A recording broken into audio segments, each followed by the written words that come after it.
तो सबसे पहले हमारे सभी प्यारे प्यारे स्टूडेंट्स को हमारा प्यार भरा नमस्कार। कैसे हैं आप सभी लोग। आज हम आपके लिए हाइड्रोकार्बन का पार्ट 3 लेकर के आई है, जिसमें बात करेंगे कोलवे के विद्युत अपघटन के द्वारा एल्केन का निर्माण कैसे होता है। अभी तक आपने हाइड्रोकार्बन के चैप्टर में सीखा हाइड्रोकार्बन होता क्या है, इसका इंट्रोडक्शन क्या था। वहीं पे एल्केन के कुछ मेथड भी आप पढ़ चुके हैं कि एल्केन का निर्माण कैसे किया जाता है। ये आपका थर्ड मेथड है। फर्स्ट मेथड में आपने असंतृप्त हाइड्रोकार्बन से सीखा था, सेकंड में वोल्टेज अपक्रिया से सीखा। सेकंड पार्ट में हमने आपको कई एक रिएक्शनें कराई, जैसे कि उल्मान अपक्रिया, फ्रैंकलैंड अपक्रिया, वुडिस फिटिंग अपक्रिया, कई सारी रिएक्शनें कराई। आज हम कोलवे की विद्युत अपघटन विधि का यूज करेंगे, एल्केन का निर्माण कराएंगे। ठीक है, क्लास आप लोगों के लिए बहुत ज्यादा शानदार होने वाली है। तो अभी से वीडियो को लाइक करते हुए चले और कॉपी पेन को उठा लीजिए। जैसे जैसे हम चीजों को पढ़ाते चले, मेरे साथ एक एक पॉइंट अपनी कॉपी में नोट डाउन करते रहे, क्योंकि वनडे एग्जाम सभी के लिए आपके काम आने वाली ये केमिस्ट्री है। ऐसा मान लीजिए कि अगर आप किसी भी एग्जाम को क्वालिफाई करना चाहते हो, केमिस्ट्री को बिंदास करना चाहते हैं, तो इस ग्लोबल साइंस IQ चैनल से जुड़ जाइए। आपको एक से बढ़कर के एक कंटेंट देखने को मिलेगा। ठीक है, चलिए ज्यादा समय नहीं लेंगे, डायरेक्ट हेडिंग लगाएंगे कोलवे की विद्युत अपघटन विधि के द्वारा एल्केन का निर्माण। ठीक है, मेरे साथ एक एक हेडिंग बड़ा ध्यान से देखेंगे और सभी को नोट डाउन भी करेंगे। कोलवे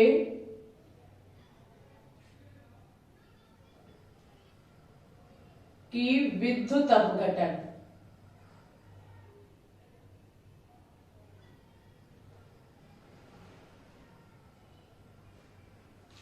विधि के द्वारा। सभी को पता है कि हम निर्माण किसका सीख रहे हैं, एल्केन का सीख रहे हैं। ठीक है, पिछले लेक्चरों से हम पढ़ाते आ रहे हैं एल्केन एल्केन एल्केन, कई एक बार बोला है। तो एल्केन के ही निर्माण के ये सभी मेथड है, हमको सीखना है।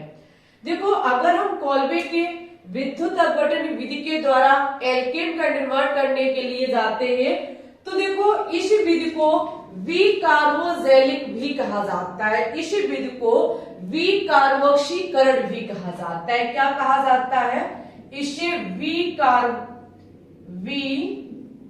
विकार्बोक्षीकरण। वेरी इंपॉर्टेंट पॉइंट है एंड मोस्ट इंपॉर्टेंट, इस विधि को विकार्बोक्षीकरण भी कहते हैं। अच्छा, ऐसा हम कहते क्यों हैं? इस विधि को विकार्बोक्षीकरण क्यों कहा जाता है? तो इसका सबसे बड़ा रीजन है कि कोलवे विधि से जब हम विद्युत अपघटन करा के एल्केन का निर्माण करते हैं, तो यहां से आपकी CO2 गैस बाहर निकलती है। ठीक है, CO2 गैस जो होती है वो हमारी बाहर निकलती है, जिसके चलते हम इस अपक्रिया को विकार्बोक्षीकरण भी कहते हैं। ठीक है, फर्स्ट पॉइंट हमारा क्लियर होता है। अच्छा, निकलेगा कैसे वो अभी आप आगे सीखेंगे। इतना याद अभी रखना कि इस अपक्रिया को विकार्बोक्षीकरण भी कहा जाता है। क्यों? क्योंकि CO2 गैस यहां से मुक्त होती है। देखिए, जब हम कोलवे की विद्युत अपघटन की विधि पढ़ते हैं, जब आपने वोल्टेज फिटिंग अपक्रिया सीखी थी, या मेन शब्द वोल्टेज रिएक्शन, वोल्टेज अपक्रिया को जब आपने सीखा था, तो वहां एक बात आपने नोटिस की होगी कि जब तक हम एल्किल हैलाइड की क्रिया सोडियम के साथ और शुष्क ईथर की उपस्थिति में नहीं कराएंगे, तब तक हमारा जो एल्केन है वो बनके तैयार नहीं हो सकता है। आप कहेंगे कि मैम जी आप डायरेक्ट क्यों बोलने लगती हो कि इसकी क्रिया इसके साथ कराएंगे तभी इसका निर्माण होगा। ऐसा है, हम बदल नहीं सकते इस चीज को। जो वैज्ञानिक कर गए वो कर गए, वो हमको सीखना होगा। ठीक है, लेकिन सीखने से भी हमें क्या है, इजी तरीके से सीखना तो है ही, लेकिन इजी तरीके से जो हम अच्छी तरह अपने माइंड में फिट कर सके, रटना नहीं है आपको। कोलवे की जब हम विद्युत अपघटन की विधि को पढ़ते हैं तो सबसे मेन चीज इसमें याद रखना कि जब हम यहां से इसका विद्युत अपघटन करने के लिए जाते हैं तो सोडियम और पोटेशियम का कार्बोक्सिलिक अम्ल के जलीय विलयन का हम विद्युत अपघटन करते हैं। समझ गए? यहाँ पर जब हम कोलबे की विद्युत अपघटन विधि के द्वारा किसका निर्माण करेंगे? एल्केन का निर्माण करेंगे। एल्केन में मेथेन हो सकता है, एथेन हो सकता है, प्रोपेन हो सकता है, कुछ भी हो सकता है, लेकिन निर्माण करने के लिए हमें चाहिए क्या? तो हमें चाहिए सोडियम कोमा पोटेशियम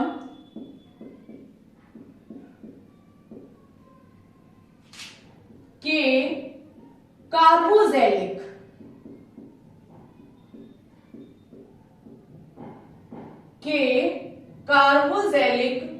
अम्ल के जलीय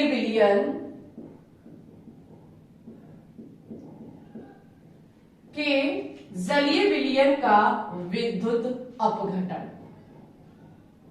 समझ गए? विद्युत अपघटन। कोलबे के विद्युत अपघटन विधि के द्वारा जब हम एल्केन का निर्माण करने जाते हैं तो मुझे सोडियम और पोटेशियम के कार्बोक्सिलिक अम्ल के जलीय विलयन, एक शब्द छूट गया यहाँ पे, जलीय विलयन, ठीक है, नोट डाउन कर लीजिएगा, जलीय विलयन का विद्युत अपघटन। विद्युत अपघटन का मतलब होता है कि हम उसको बिजली देंगे। विद्युत अपघटन का मतलब क्या है? बिजली देंगे, और बिजली देने से चीजें आयनों में टूट जाती हैं। इस बात का भी विशेष ध्यान रखना। तो यहाँ पे वैसे आप सभी को पता है CH3COOH, ये क्या होता है? ये आपका COOH कौन सा ग्रुप है? ये हमारा ग्रुप है कार्बोक्सिलिक अम्ल, ठीक है। तो ये कार्बोक्सिलिक अम्ल है हमारा CH3COOH। आपका C2H5COOH भी हो सकता था। ऐसा नहीं है कि ये ओनली यही होता है। COOH पीछे ग्रुप होना चाहिए, तो वो हमारा कार्बोक्सिलिक अम्ल माना जाता है, ठीक है। तो अभी इस टाइम हम जो कार्बोक्सिलिक अम्ल ले रहे हैं वो CH3COOH ले रहे हैं, लेकिन हम ऐसा नहीं लेंगे। होना कैसा चाहिए? सोडियम और पोटेशियम का। सोडियम और पोटेशियम का मतलब है, सोडियम और पोटेशियम का मतलब है कि हम क्या काम करेंगे, यहां से हाइड्रोजन को रिमूव करके या तो सोडियम को कनेक्ट कर देंगे या पोटेशियम को कनेक्ट कर देंगे।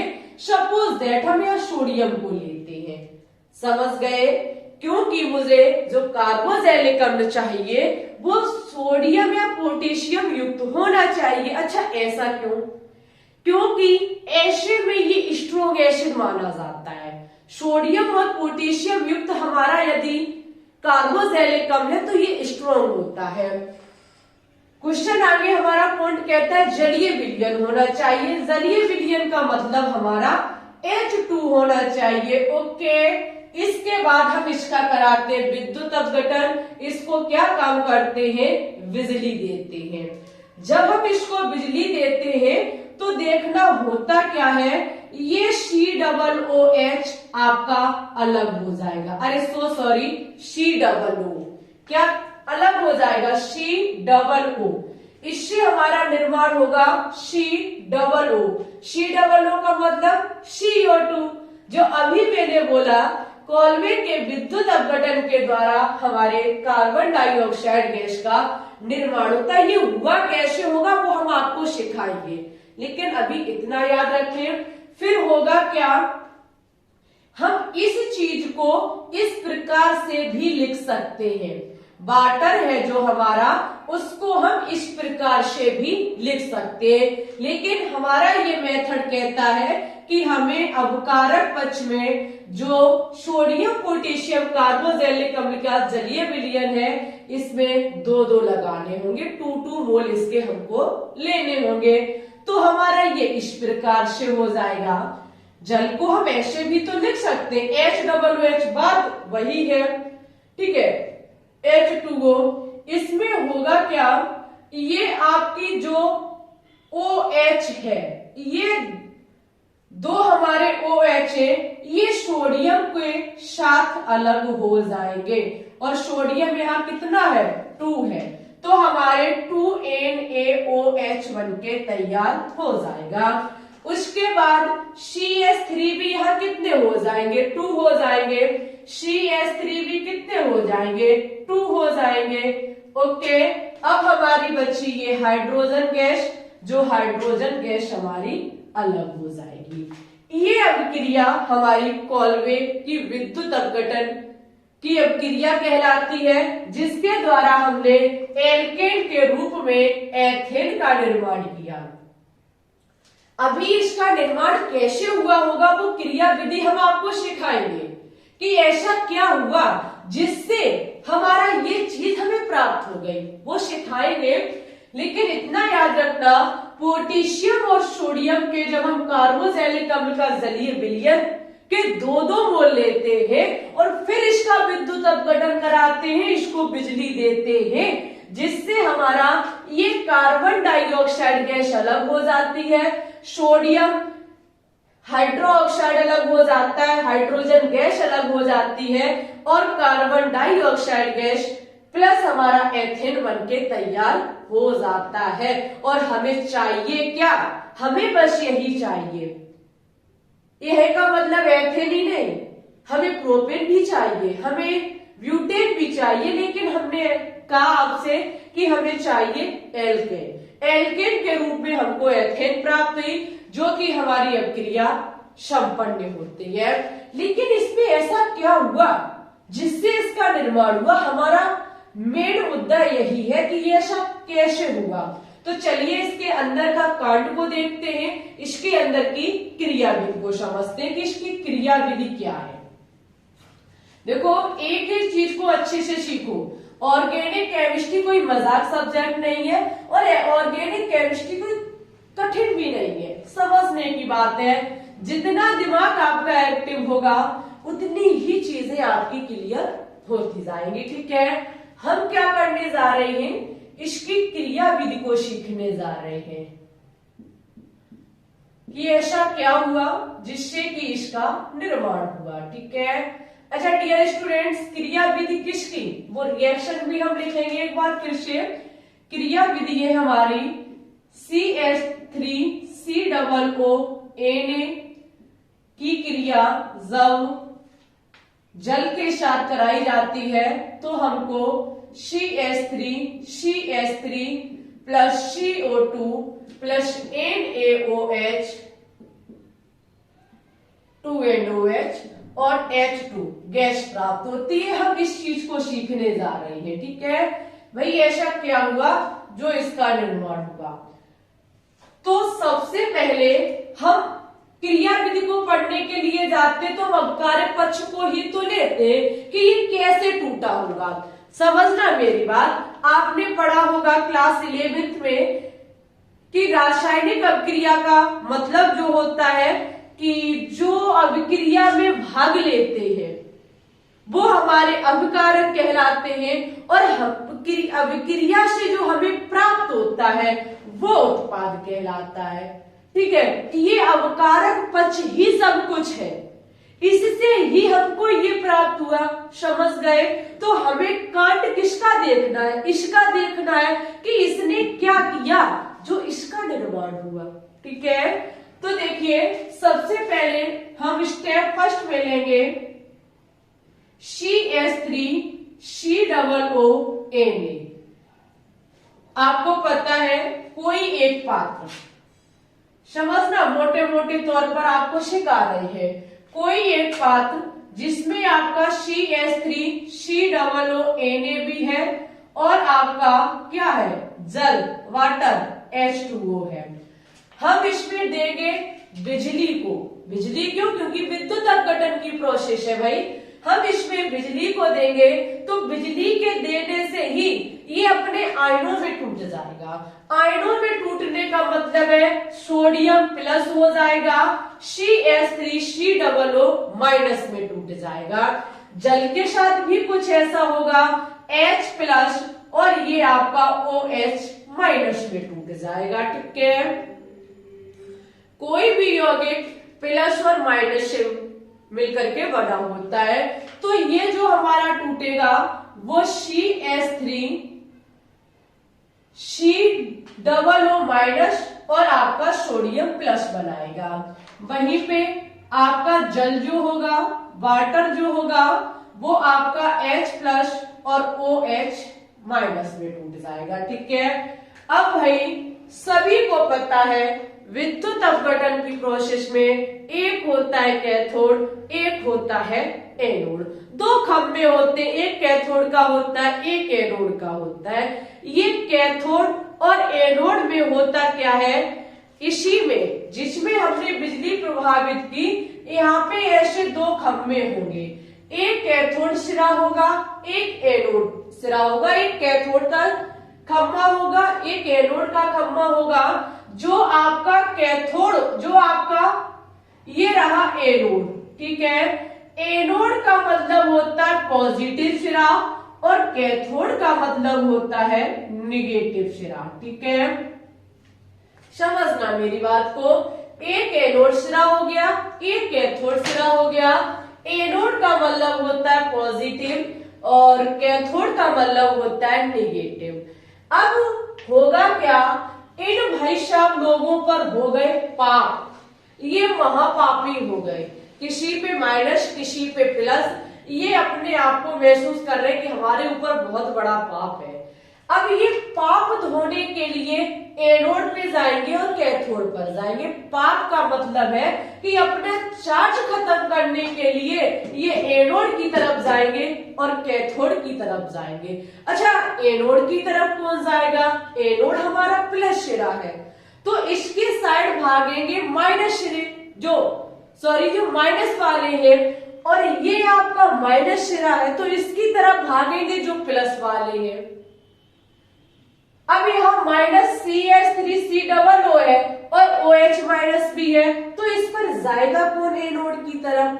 तो इसमें सबसे जल्दी जो है जिसे अपने पाप धोने की पड़ी है वो CH3COO है, और कैथोड की तरफ जो जाएगा वो आपका हाइड्रोजन है। ये अभी आप इनऑर्गेनिक केमिस्ट्री में सीखेंगे।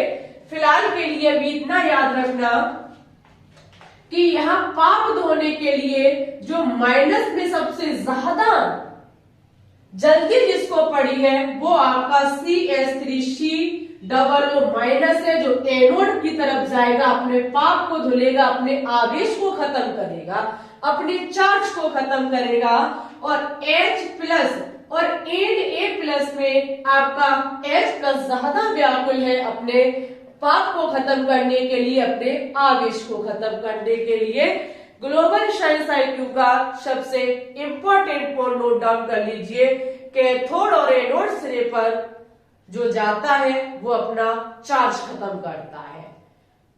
क्यों पसंद करते लोग एनोड कैथोड पर जाना, क्योंकि वहां जाके उनके पाप धुल जाते हैं, उनका चार्ज खत्म हो जाता है, तो ये इसलिए जाएंगे। तो सबसे पहले हम एनोड की देखते हैं कि एनोड पर कौन जाएगा और कैसे अपने पाप को खत्म करेगा।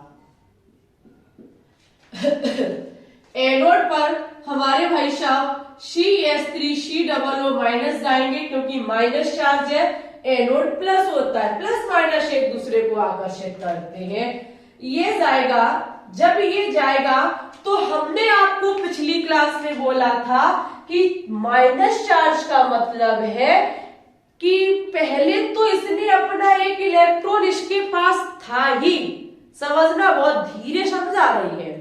माइनस चार्ज का मतलब है कि इसके खुद का इलेक्ट्रॉन तो इस पे था ही, इसने एक्स्ट्रा एक इलेक्ट्रॉन को ले लिया। जब इसने एक्स्ट्रा एक इलेक्ट्रॉन को लिया तब इस पर माइनस चार्ज आया। याद करो वोल्टेज अभिक्रिया को, जहां पर कार्बन एक इलेक्ट्रॉन को ले रहा था तो वहां पर वो डॉट के रूप में आ रहा था। क्यों?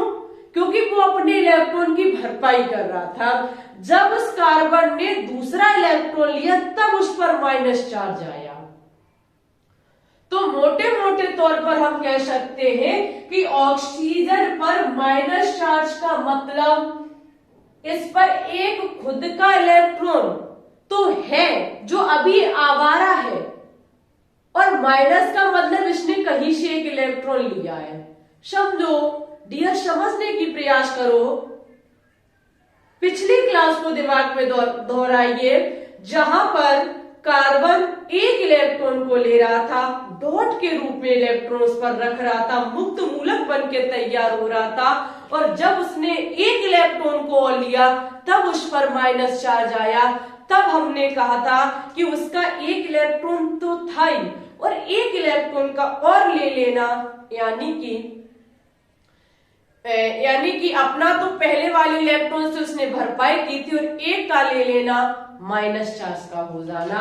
तो यहां से पाप धुलने आया है, इलेक्ट्रॉन को अपने से दूर करने आया है, तो होगा क्या, CH3COO डॉट। डॉट क्यों? क्योंकि खुद का इलेक्ट्रॉन अब इसका दर्शाएगा। माइनस चार्ज तो तब आया जिसने एक्स्ट्रा इलेक्ट्रॉन को ले लिया। वो एक्स्ट्रा इलेक्ट्रॉन दिया किसने? सोडियम ने दिया। अपन इसका लेके भाग गया, ठीक है, इस पर वो ये अपना देकर भाग गया इसको, क्योंकि उस पर प्लस चार्ज आ गया। प्लस का मतलब इसको एक दे जाना, जो उसको चाहिए नहीं था भाई, मजबूरी बस उसे लेना पड़ा। जब वो जा रहा था तो लेगा कौन उसका, इसलिए लेना पड़ा, जिसके कारण एक इलेक्ट्रॉन ये यहां से निकाल देगा, तो CH3COO डॉट हो जाएगा हमारा। ठीक है, समझ गए तो वीडियो को लाइक कर दीजिए।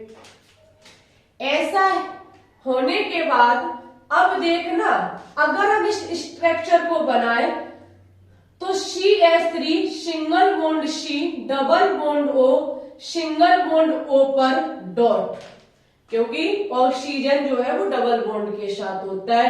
यहाँ इसके पास एक इलेक्ट्रॉन आवारा की तरह घूम रहा है, जो अब ये करेगा क्या, ये ऑक्सीजन से रिक्वेस्ट करेगा, वो ऑक्सीजन कार्बन से रिक्वेस्ट करेगा, क्यों रे भैया, क्यों ना ऐसा किया जाए कि तुम मेरे साथ फ्रेंडशिप कर लो, आप अपना एक इलेक्ट्रॉन मुझे दे दो और हर के तुम बॉन्ड बना के आपस में दोस्ती से रहेंगे। कार्बन कहता है ना ना भैया, ऐसा नहीं कर सकते, हम इस कार्बन को धोखा नहीं दे सकते, हमारे लिए तुम वैसे ही वो कहता ना ना, वो आपको कभी भी धोखा दे सकते हो, हर के तुम अगर एक हो गए तो एक बेहतरीन से बेहतरीन कार्बन डाइऑक्साइड गैस का निर्माण कर लेंगे। वो कहता है चलो ठीक है, जब इतना अच्छा हमें प्यार मिल रहा है तो छोड़ दो उसको। बस होता क्या है, ये ऑक्सीजन अपना इलेक्ट्रॉन यहाँ रखेगा और ये कार्बन दगाबाजी करेगा इस कार्बन के साथ और अपना इलेक्ट्रॉन उठा करके इधर रख देगा। अब ये अपना इलेक्ट्रॉन इधर ले आया तो अब ये जो इस कार्बन का इलेक्ट्रॉन था वो बच गया, जिसके चलते CH3 पर डॉट आ गया। समझे ये क्यों जरूरी थी जब हमने आपको अन्नाद पढ़ाया था। अब आपको समझ में आ रहा होगा कि जनरल ऑर्गेनिक केमिस्ट्री को पढ़ना क्यों आवश्यक था। इसलिए आवश्यकता आप समझ गए, जहां पर अब ये आपस में मिलकर के CO2 बना लेंगे। यहाँ होगा क्या, अगर CH3 के दो अणु हो जाए तो हमारा CH3 मिलकर के एल्केन का निर्माण कर लेगा, जहां पे हम क्या काम करेंगे, दो CH3COO माइनस लेंगे तो ही हमारे दो यहाँ निकलेंगे, यहाँ दो हो जाएगा, यहाँ भी दो इलेक्ट्रॉन निकलेंगे, दो ही आपका CO2 हो जाएगा। ओके, अब भैया इनमें आ गई ताकत, CH3 हो गए, CH3 डॉट दो होने के कारण ये आपस में कहेंगे आपके पास सब्जी है मेरे पास रोटी है, चलो भैया एक थाली में रखेंगे, दोनों लोग खाएंगे, आपका भी पेट पूजन हो जाएगा, हमारा भी हो जाएगा। समझ गए क्या कहना चाहते हैं, आपके पास भी एक इलेक्ट्रॉन मुक्त मूलक है, हमारे पास भी एक है, चलो क्यों ना दोनों लोग आपस में मिलकर के एक बॉन्ड का निर्माण करते, ये अपना इलेक्ट्रॉन रखता है, ये अपना इलेक्ट्रॉन रखता, मिल करके CH3 आपका एथेन बन के तैयार हो जाता है। ठीक है, क्या बनके तैयार हो गया, एथेन। ये होता है एनोड सिरे पर। जब एनोड सिरे पर ऐसा हुआ, कैथोड की तरफ जाएगा हाइड्रोजन, ये भी कोई ना कोई तबाही मचाएगा जा करके, ये भी कोई ना कोई तबाही मचाएगा जा करके। जहां कैथोड सिरे पर देखिएगा क्या होता है, ये एनोड सिरे पर था, अब बारी है कैथोड सिरे की। कैथोड सिरे पर कौन सा आता है, जिस पर होता है आपका प्लस चार्ज, ठीक है, क्योंकि वो माइनस का होता है। जहां पर आपका जाएगा H प्लस, H प्लस जाएगा, H प्लस जाएगा, अपने पाप को भाई इससे धुलना है। प्लस का मतलब क्या हुआ, यहाँ पर इसने इलेक्ट्रॉन को क्या किया, यहाँ पर प्लस का मतलब है कि इसने जो इलेक्ट्रॉन को दान किया है, प्लस चार्ज इस पर कब आया होगा, इसने इलेक्ट्रॉन को दान किया, मीन्स इसको अब इलेक्ट्रॉन ग्रहण करके अपना जो H प्लस आयन था वो खोना होगा, अपना चार्ज जो है वो खोना होगा। लेकिन ये कॉल्वे की विद्युत अपघटन की विधि हमको सिखाती है कि एनोड सिरे पर जितने इलेक्ट्रॉन ये छोड़ता है उतने ही कैथोड सिरे पर जो प्लस वाला जाता है वो ग्रहण करता है। तो 2 इलेक्ट्रॉन का मतलब 2 हाइड्रोजन भी होने चाहिए, जहां से हमारे H2 का निर्माण हो जाएगा, सारे हमारे 2-2 हो जाएंगे। आप कहते हैं मैम जी यहाँ 2 लगा देती, यहाँ क्यों लगाए, तो ये अच्छा नहीं लगता है, शोभा H2 ही देता है, ठीक है। अब आप देख सकते हैं जब हमने विद्युत अपघटन किया, जब हमने इन दोनों का विद्युत अपघटन किया, तो हमने सीखा कि विद्युत अपघटन के मेथड पर जो एनोड सिरा होता है, जो कैथोड सिरा होता है, उस एनोड पर ये वाला हमारा भाग करके जाता है, ये हमारा भाग करके जाता है और इस प्रकार से एथेन का निर्माण करता है और CO2 गैस को मुक्त करता है। हमने सीखा जब ये वाटर आयनों में टूट जाता है, जहां पर H प्लस हमारा कैथोड की तरफ भाग करके जाएगा और हाइड्रोजन गैस का निर्माण करेगा। देख सकते हैं एथेन हमारा ऐसे बना, एथेन हमारा ऐसे बना, कार्बन डाइऑक्साइड गैस हमारी ऐसे बनी, हाइड्रोजन गैस हमारी ऐसे बनी। आप कहेंगे NaOH कहां बना, NaOH आप देख सकते हैं, ये रहा Na, ये रहा OH। जब ये चीज हमने 2-2 ली तो ये भी तो हमें 2-2 लेना होगा, ठीक है, ये सब चीज हमें 2-2 लेनी होगी, जहां पर ये दोनों आपस में मिलकर के NaOH का निर्माण कर लेंगे। हमारी अभिक्रिया संपन्न होती है और हम सिखा करके आपको छोड़ते हैं कि हमारी कॉल्वे के विद्युत अपघटन विधि के द्वारा एल्कीन का निर्माण कैसे होता है। वो ऐसे होता है, जब विद्युत अपघटन करते बिजली को पैदा करते हैं तो हमारा एनोड सिरा और कैथोड सिरे पर ये सब कुछ प्रोसेस होती है और ऐसे करके हमारे इन यौगिकों का निर्माण होता है। इट्स ओके, समझ गए। अगर समझ गए प्यारे प्यारे स्टूडेंट्स तो एक बार वीडियो को लाइक कर दें, शेयर कर दें, जितना हो सके उससे ज्यादा कमेंट करें, ठीक है। अब इस अभिक्रिया के बारे में कुछ इंपॉर्टेंट पॉइंट है, जरा उनको भी नोट डाउन कर लेंगे। जैसे आपने सीखा था पिछली क्लास में कि वोल्टेज अभिक्रिया के द्वारा मेथेन का निर्माण नहीं किया जा सकता, ये आपको हमने बताया था। वैसे ही कुछ यहाँ पर भी होता है, कॉल्वे विधि के द्वारा, इस विधि के द्वारा मेथेन का निर्माण नहीं हो सकता।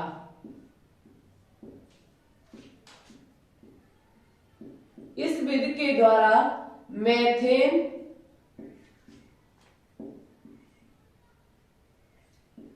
का निर्माण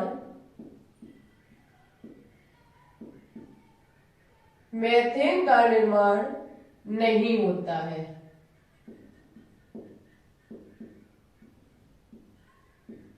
ठीक है प्यारे प्यारे स्टूडेंट्स, एक इंपॉर्टेंट पॉइंट है कि कॉल्वे विधि के द्वारा मेथेन का निर्माण नहीं होता है। ठीक है, नेक्स्ट पॉइंट लिखेंगे कि कॉल्वे से बनने वाले एल्केन में कार्बन की संख्या जो होती है वो हमेशा सम होती है। ठीक है, कॉल्वे से बनने वाले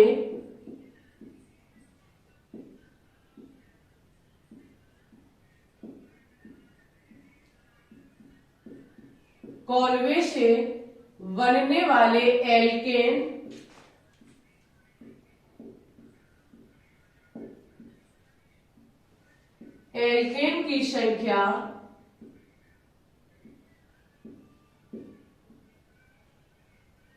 बनने वाले एल्केन में कार्बन की संख्या